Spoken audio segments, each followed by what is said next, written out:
네, 오늘 함께 살펴볼 말씀은 신명기 33장 1절부터 5절까지 그리고 26절부터 29절까지의 말씀입니다. 제가 봉독하도록 하겠습니다.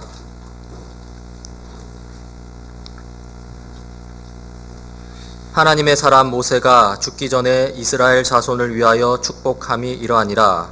그가 일렀으되 여호와께서 시내산에서 오시고 세일산에서 일어나시고 바란산에서 비추시고 1만 성도 가운데 강림하셨고 그의 오른손에는 그들을 위해 번쩍이는 불이 있도다.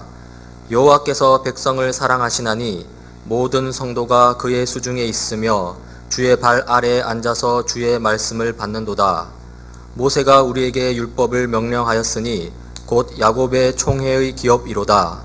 여수른의 왕이 있었으니 곧 백성의 수령이 모이고 이스라엘 모든 지파가 함께 한때로다.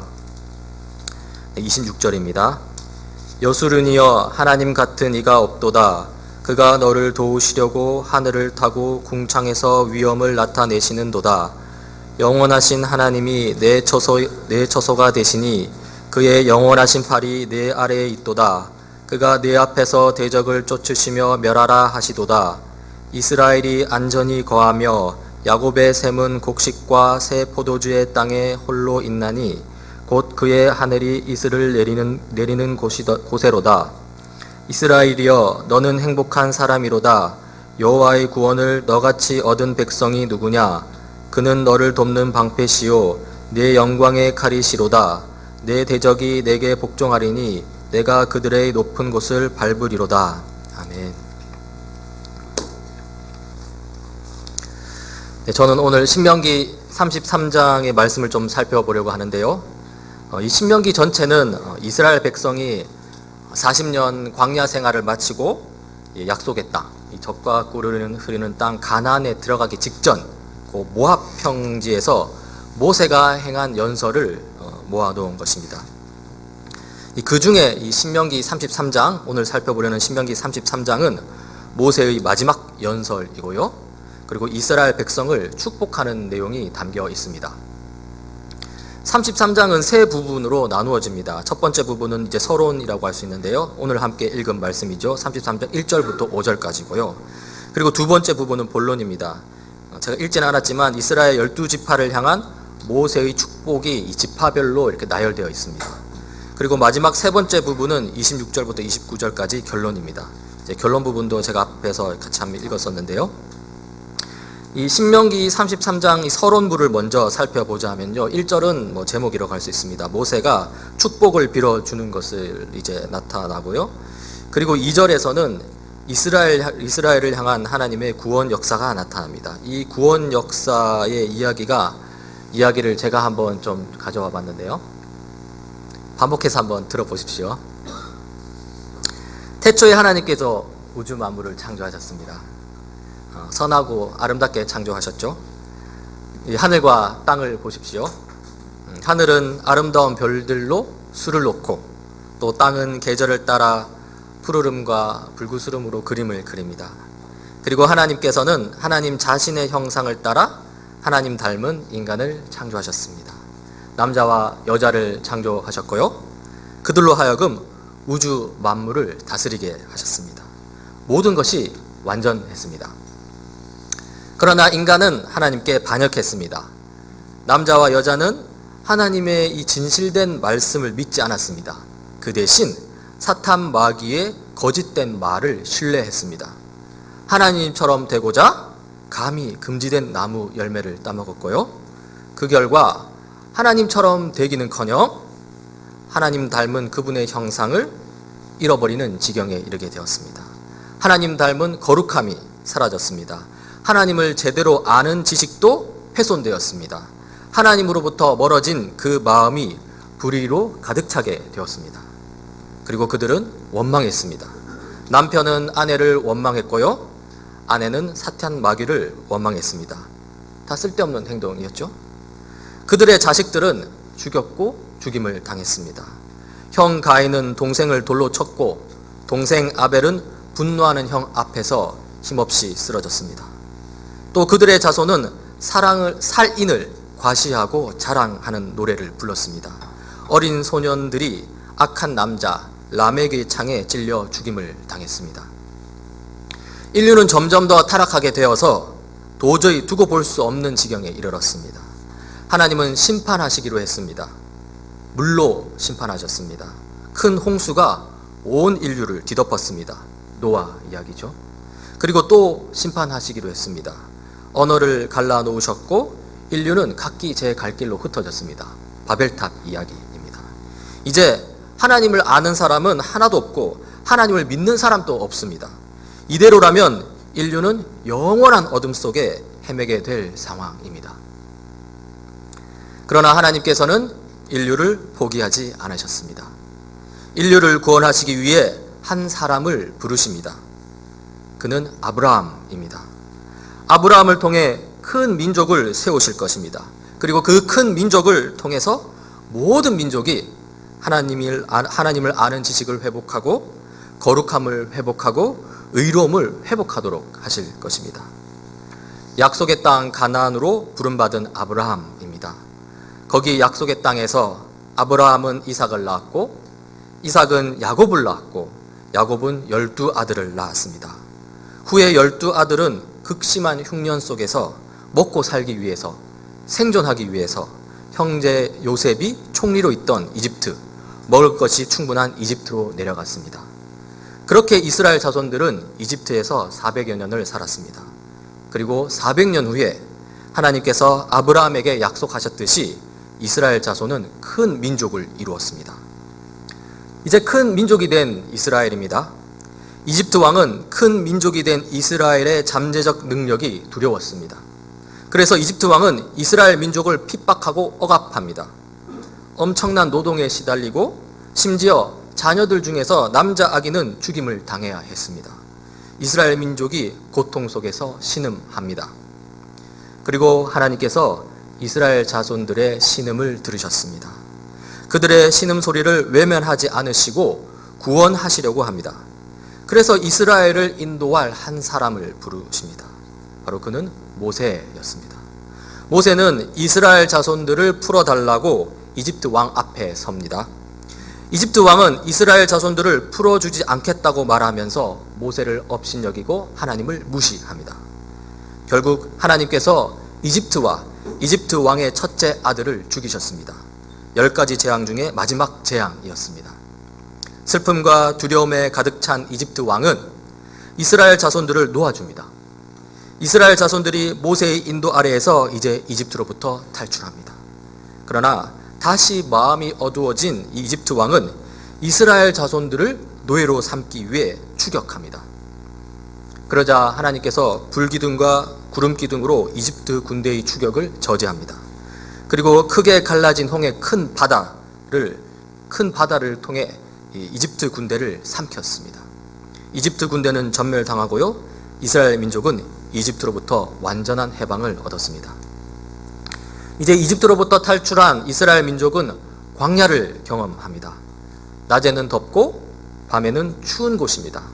낮에는 목마르고 밤에는 배고픈 곳입니다. 그러나 하나님이 계셨습니다.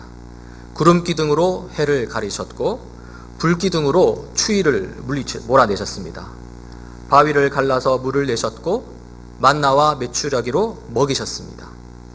이집트로부터 탈출한 이 이스라엘 민족이 경험한 것은 광야만이 아닙니다. 그들은 하나님을 경험했습니다.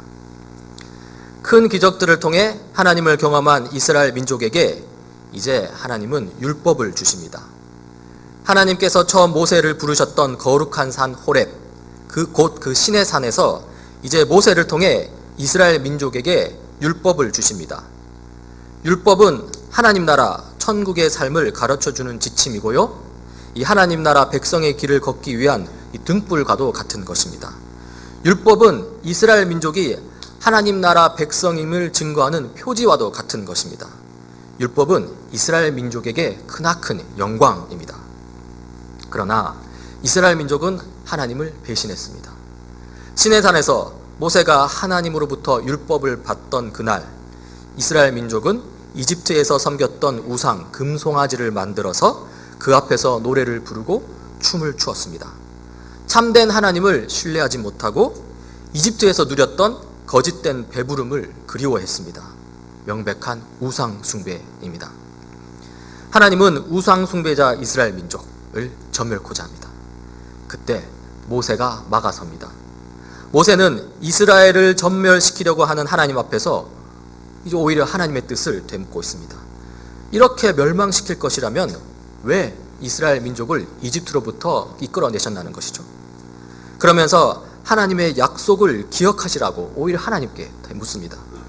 아브라함에게 하셨던 약속, 이스라엘이 큰 민족이 되고 모든 민족에게 복이 되리라는 그 약속 말이죠. 모세는 하나님의 신실하심을 붙들었습니다. 이스라엘 민족의 죄악보다 하나님의 변치 않는 사랑이 더 크다는 것을 붙들은 것이죠.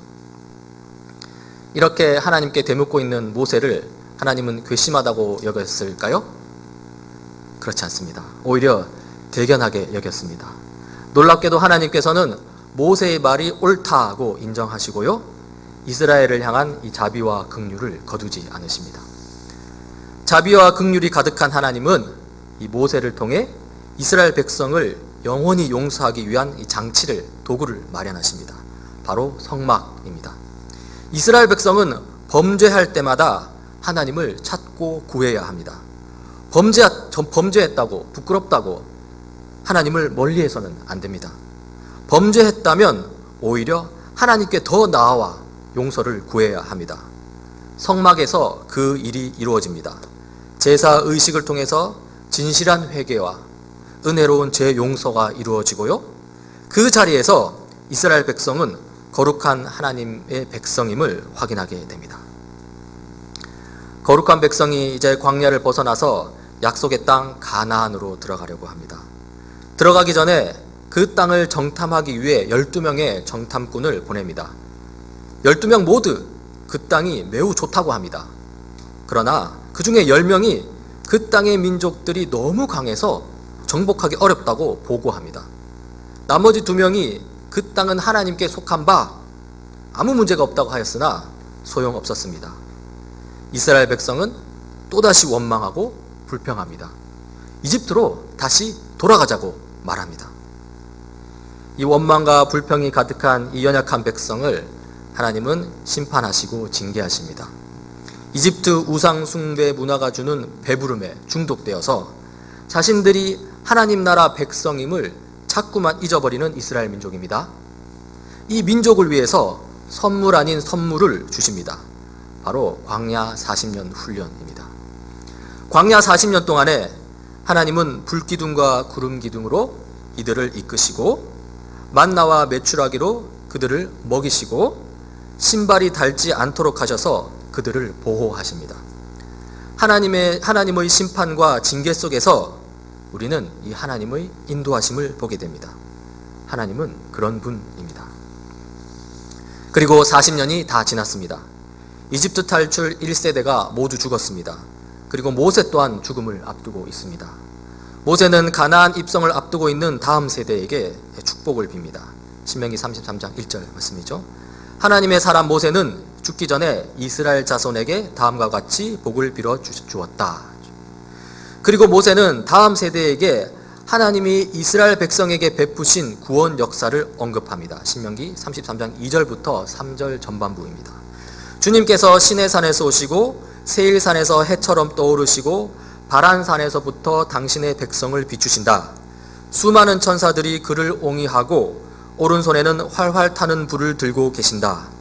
주님께서 그의 백성을 사랑하시고 그에게 속한 모든 성도를 보호하신다. 여기서 시내산이 나오고 세일산이 나오고 바란산이 나오는데요, 이것은 출애굽 사건과 광야 여정을 보여주는 것입니다. 하나님께서 시내산에 내려오셔서 이스라엘 자손을 구출하시기 위해 모세를 부르셨습니다. 이스라엘 백성은 바란 광야 그 등지에서 40년간 하나님의 보호 아래 광야 생활을 했습니다. 그리고 세일 지역을 떠나서 오늘 신명기 말씀의 배경이 되는 모압 평지에 모였습니다. 여기 모압 평지에서 이스라엘 백성은 가나안 땅에 들어갈 최종적인 준비를 마치게 됩니다. 이렇게 모세는 이스라엘 백성이 가나안 땅에 들어가기 전에 시내와 바란과 세일을 언급하면서요, 우선적으로 하나님이 이스라엘을 구원하신 그 역사를 상기시킵니다.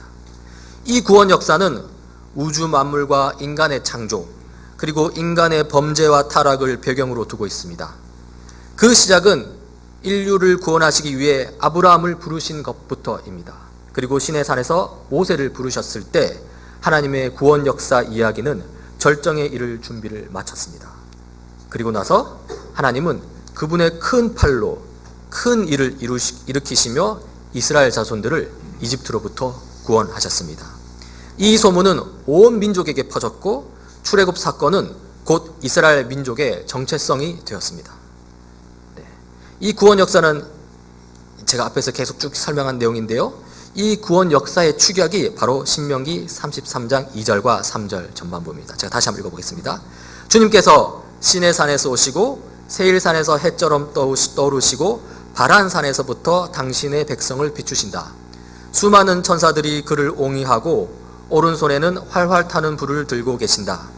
주님께서 그의 백성을 사랑하시고 그에게 속한 모든 성도를 보호하신다. 다니엘 제 시대의 교우 여러분, 하나님은 크고 위대하십니다. 수많은 천사들이 하나님을 보좌합니다. 그리고 그 위대하신 하나님이 작고 보잘것없는 자기 백성을 사랑하시고 보호하십니다.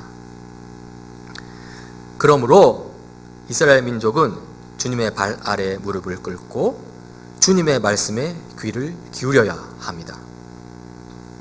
그러면 어떻게 하는 것이 주님의 발 아래에 무릎을 꿇는 것일까요? 문자 그대로 그 자리에서 무릎을 꿇으면 될 일일까요? 그건 아닐 것입니다. 또 주님의 말씀에 귀를 기울여야 한다고 하는데 어떤 말씀에 귀를 기울여야 할까요? 그것이 바로 그 다음 절에 나옵니다. 우리는 모세가 전하여 준 율법을 지킨다. 이 율법은 야곱의 자손이 가진 소유 가운데서 가장 으뜸가는 보물이다. 바로 율법을 지키는 것입니다. 이 율법의 내용이 무엇입니까? 바로 하나님 사랑과 이웃 사랑입니다. 하나님을 경배하고 이웃을 돌보는 것입니다. 이스라엘 백성은 하나님 나라 백성으로서 이 수많은 우상이 득실거리는 그 고대 세계에서 오로지 하나님만을 참된 하나님으로 섬겨야 했습니다. 이스라엘 백성은 이 하나님 나라 백성으로서 오로지 힘의 논리만이 통하는 그 고대 세계에서 고아와 과부와 나그네와 같은 약자를 돌보아야 했습니다. 이렇게 율법을 지키는 것이 주님 앞에 무릎 꿇는 것입니다.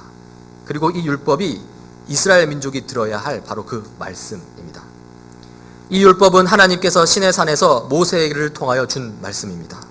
그리고 이 율법은 야곱의 자손, 즉 야곱의 12아들로부터 나온 이스라엘 민족이 가진 소유물이고요, 그들의 소유물 중에서 가장 가치 있는 보물입니다.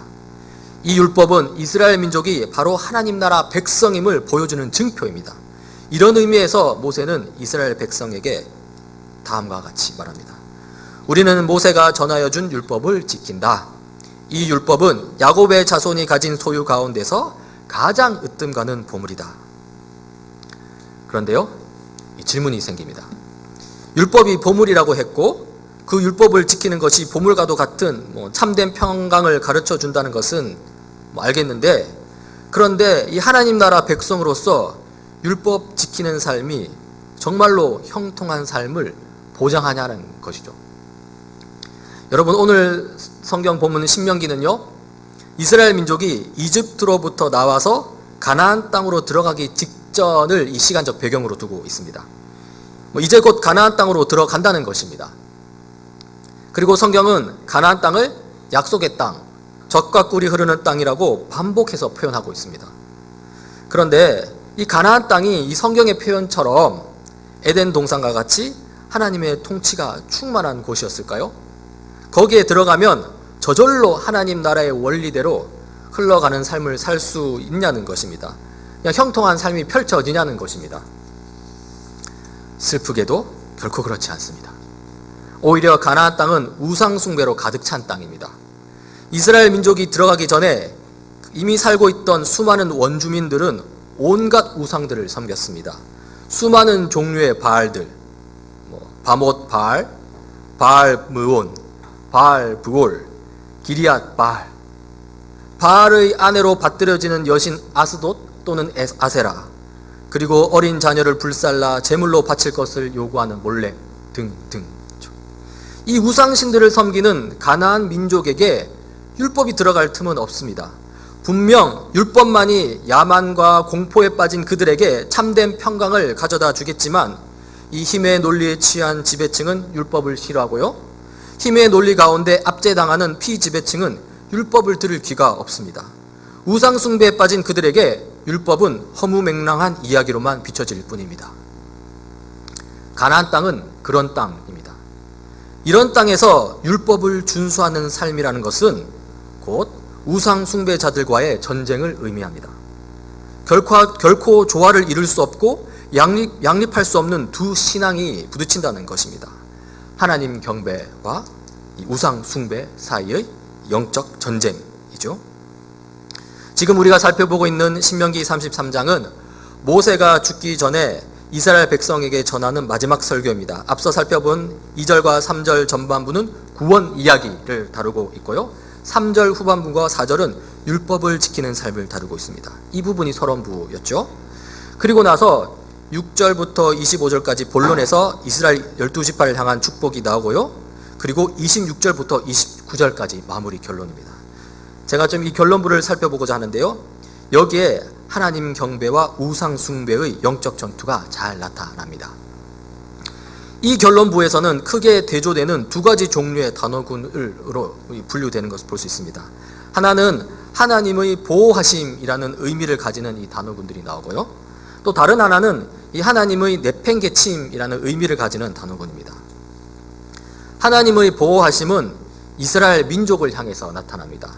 26절에 하나님이 너희를 도우시려고 라고 언급하고요, 27절에 하나님은 너희의 피난처가 되시고 나오고요, 28절에 야곱의 자손이 안전하게 산다 라고 언급하고요, 29절에 그분은 너희의 방패이시오 이렇게 나옵니다. 여기 나오는 이 돕는다, 피난처, 안전, 방패 이런 단어들은 이스라엘 민족을 보호하시는 이 하나님의 일하심, 역사심을 보여주는 것입니다. 그러면서 이 하나님의 내팽개침도 나오는데요, 이것은 가나안 족속을 향해서 나타납니다. 27절에 너희의 원수를 쫓아내시고 할 때 그 원수가 바로 가나안 우상 숭배자를 가리키는 것이죠. 또 29절에 너희는 그들의 등을 짓밟는다 라고 했을 때 등을 짓밟히는 그들이 바로 가나안 우상 숭배자들을 가리킵니다. 여러분, 26절부터 29절까지 신명기 33장 모세의 마지막 설교 결론부를 읽어보면요, 이스라엘 백성을 보호하고 돕겠다는 하나님이 등장하고요, 또 가나안 족속을 쫓아내겠다는 하나님이 나옵니다. 이 결론부를 대충 읽으면요, 이야, 율법을 준수하는 사람 살만하네 할 수 있습니다. 그러나 이 살만하네라는 이 말이 하나님이 안전하게 해주시고 보호해 주시고 해주신다 하는 거 해서 살만하다라고 나오는데, 이 살만하다는 말이 흔히 말하는 유유자적한 삶, 그러니까 여유가 있어서 한가로운 삶을 말한다면은, 그것을 의미하는 것으로 본다면 그것은 이 말씀을 크게 오해하는 것입니다. 결론부, 이 율법을 준수하는 삶은 이 치열한 영적 전투의 현장입니다. 이 유유자적한 삶을 살고자 한다면 차라리 그들의 삶의 방식을 따르는 게 어쩌면 더 빠를 수 있습니다. 거기서 그들이 원하는 우상 숭배의 삶을 살면서 빠르게 성공의 길, 이 지배자의 코스를 타는 것이죠. 그러나 하나님 나라 백성이 그렇게 살 수는 없습니다. 우상 숭배자들을 설득해야 하고요, 설득이 안 되는 상황이라면 이제 싸워야 합니다.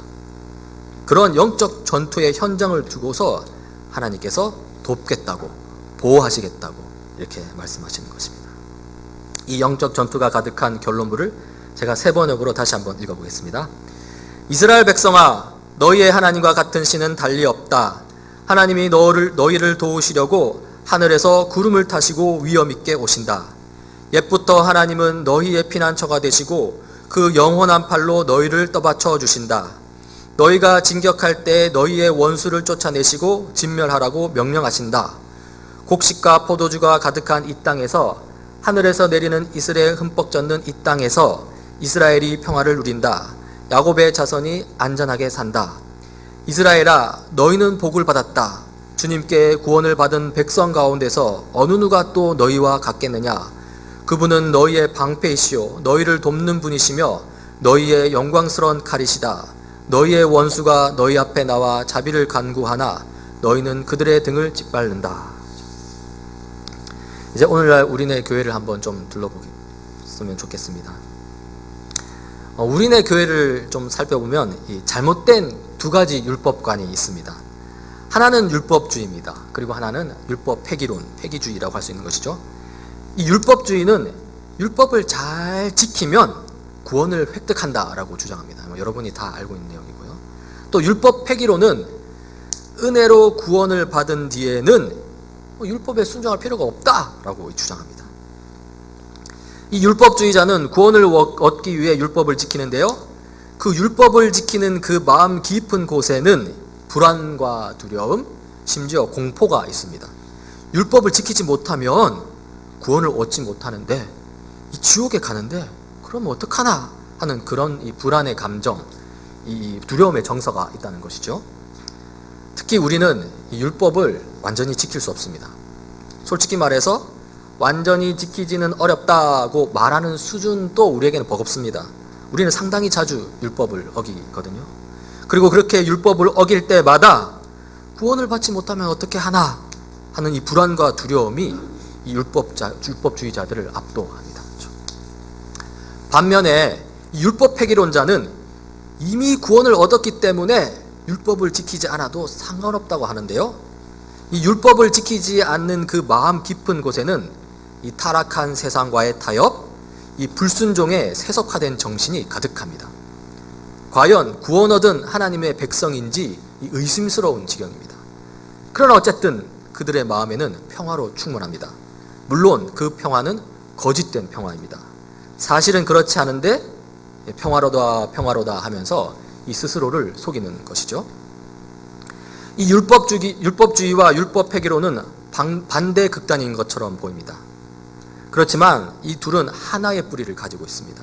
둘 다 하나님의 선하심과 그 사랑을 믿지 못하고 왜곡시킵니다. 율법주의자는 하나님의 선하심과 사랑을 믿지 못합니다. 좋으신 하나님, 은혜를 풍성히 베푸시는 그 사랑의 하나님을 믿지 못해서 자기 행위로, 스스로의 힘으로 구원을 획득하기 위해 애씁니다. 안타까운 상황인 것이죠. 한편 율법 폐기론자는 하나님의 선하심과 사랑을 왜곡시킵니다. 하나님이 정말로 좋은 분이시고 참으로 우리를 사랑하신다면 율법이라는 과도한 짐을 요구하실 리가 없어, 이렇게 말하는 것이죠. 이것은 완전한 착각입니다. 율법주의자와 율법 폐기론자들은 서로에 대해 할 말이 있습니다. 율법주의자들은 율법 폐기론을 비판하면서 하나님의 징벌과 이 불순종의 위험을 지나치게 강조합니다. 그러면서 이 율법주의가 율법 폐기론에 대한 해결책이라고 주장합니다. 반면에 율법 폐기론자들은 율법주의를 비판하면서 이 순종과 율법을 너무 따지지 말라고 그렇게 말합니다. 그러면서 율법 폐기론이 율법주의에 대한 해결책이라고 주장합니다. 사실 우리도 이들의 오류에 자주 빠집니다. 율법주의를 피하기 위해서 율법 폐기론을 받아들이거나 또는 반대로 율법 폐기론을 비판하기 위해서 율법주의를 강조합니다. 결국 한쪽 극단에서 다른 쪽 극단으로 왔다 갔다 할 뿐입니다. 그러면 이러한 율법주의와 율법 폐기론에 대한 진정한 해결책은 무엇일까요? 그것이 바로 오늘 신명기 33장의 서론부에서 알려주고자 하는 것입니다. 모세는 이 33장 3절 후반부와 4절에서 이렇게 말합니다. 그러므로 우리가 주님의 발 아래에 무릎을 꿇고 주님의 말씀에 귀를 기울인다. 우리는 모세가 전하여 준 율법을 지킨다. 이 율법은 야곱의 자손이 가진 소유 가운데서 가장 으뜸가는 보물이다. 이렇게 하는 것이죠. 율법을 잘 지켜야 한다고 말하고 있습니다. 그런데 여기서 중요한 단어가 있는데요. 그것은 바로 접속사 그러므로입니다. 히브리어 원어에는 이 그러므로라는 접속사가 명확히 드러나지는 않습니다. 그러나 의미상 이 그러므로라는 접속사를 넣어도 무방합니다. 이 세번역은 그래서 그러므로를 취하고 있는데요. 그러므로 접속사는 그 접속사 앞의 내용을 원인으로 가지고 있고요. 그리고 그 접속사 뒤의 내용을 결과로 가집니다. 그러니까 어떤 원인이 있다, 그러므로 어떤 결과가 있다, 이렇게 되는 것이죠. 다시 말해서 이 어떤 원인이 있다, 그러므로 결과로서 율법을 잘 지켜야 한다, 오늘 말씀인 것입니다. 그러면 원인이 되는 접속사 그러므로 앞의 내용이 중요하겠죠. 그 앞의 내용이 바로 2절부터 3절 전반부 내용입니다. 주님께서 시내산에 오시고 세일산에서 해처럼 떠오르시고 바란산에서부터 당신의 백성을 비추신다. 수많은 천사들이 그를 옹이하고 오른손에는 활활 타는 불을 들고 계신다. 주님께서 그의 백성을 사랑하시고 그에게 속한 모든 성도를 보호하신다. 이 내용은 앞서 우리가 충분히 살펴보았듯이 하나님께서 이스라엘을 이집트로부터 구원하신 그 이야기를, 그 구원 이야기를 가리킵니다. 구원 역사 이야기의 축약이라고 했죠. 그래서 이 그러므로 접속사를 중심으로 종합하자면 이 구원 역사 이야기라는 원인이 있기 때문에 그러므로 그 결과로서 율법을 잘 지켜야 한다는 것입니다. 여기서 우리는 이야기와 율법을 볼 수 있습니다. 이야기는 구원 이야기를 가리킵니다. 하나님께서 이스라엘 백성을 더 나아가 우리를 구원하신 성경 이야기입니다.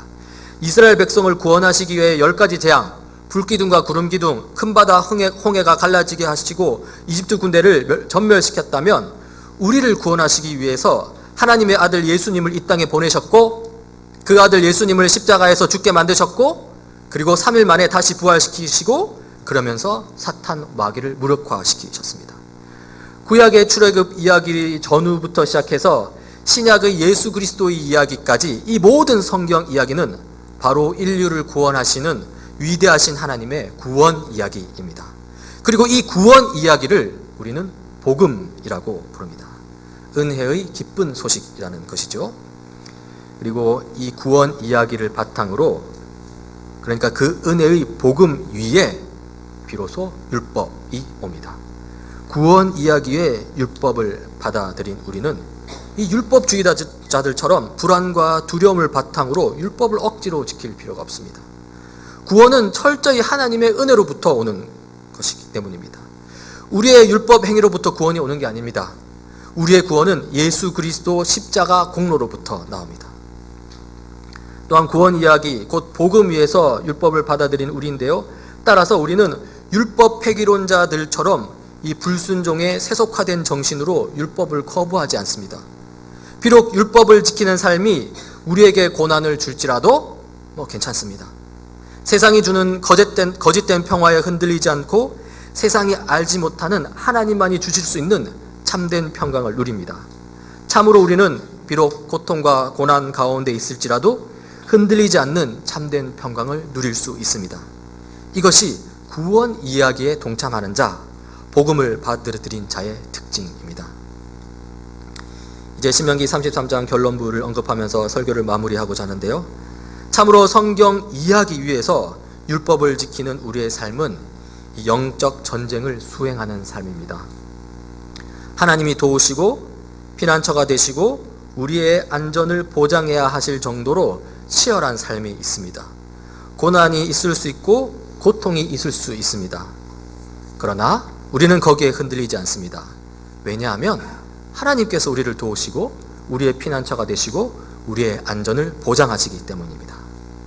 그러니 성경의 구원 이야기, 곧 복음을 마음에 품고 세상으로 나아가 율법대로 삽시다. 그리고 기억하시길 바랍니다.